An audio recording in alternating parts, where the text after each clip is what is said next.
It seems clear why these treaties are for the rare and the mad, as they depart from the standard model of acting, reacting, and thinking. The author, well sentenced to generosity, having visited the origin of things, did not hesitate to return, in order to bring, in appropriate language, glimpses of the connections existing in each being, which act as bridges linking earth and sky. The author knows to be in these connections and, as a natural flow, is the agent in equal measure. Communion is a word very close to this understanding, but for how long will this word still be misunderstood and manipulated?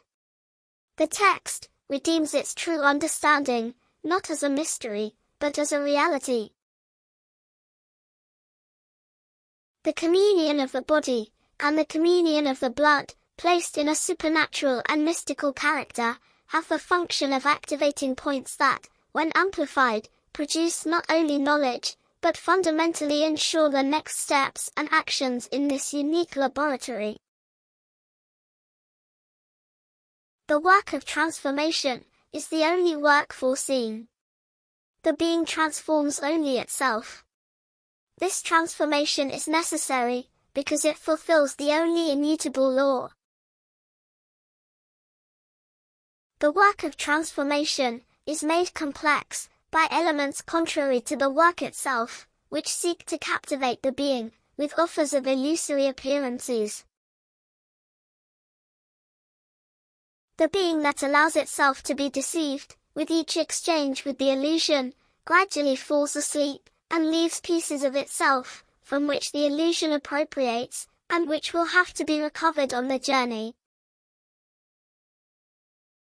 The closer the being is to reintegration or integrity, the simpler the journey.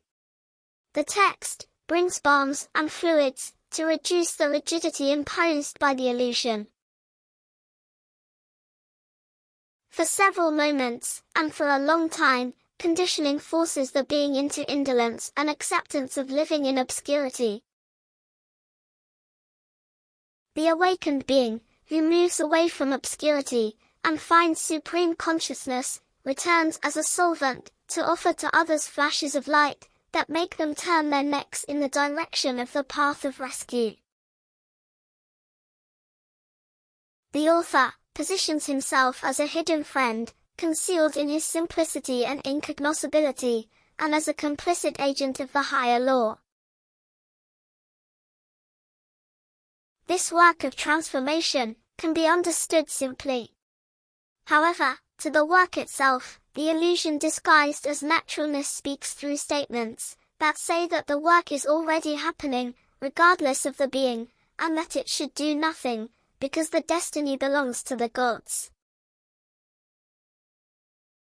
The pure being rebels against these statements, and gives, to the being, the correct access to its participation in the process. There is no work independent of the worker. To the work done, the appropriate salary will be given. The being is not indolent, but an agent of a destiny that belongs to the being. That moment of acceptance that destiny belongs to the gods is abandoned. The gods, gradually, through dissolution, are dissolving. Dissolving is a work of the being itself, and of no one else. The dissolved matter, which is never lost, is rearranged in the coagulation work. The vision of what is imposed as a mystery becomes clear. Flashes show the real God,